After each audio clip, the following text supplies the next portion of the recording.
মামনি বলো তো, তাকবীরে তাহরিমাতে কি বলতে হয়? আল্লাহু আকবার। রুকুর তাসবিহ কি হবে?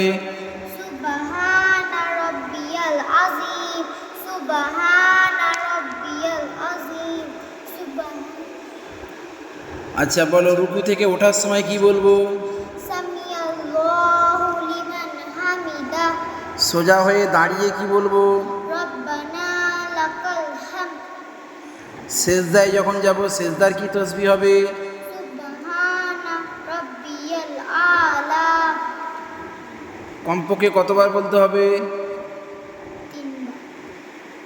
আচ্ছা, কি বলে সালাম ফিরানো হবে? আসসালামু আলাইকুম ওয়া রাহমাতুল্লাহ। প্রথম কোন দিকে সালাম ফিরানো হবে? ডান জোরে। ডান দিকে। মাশাআল্লাহ।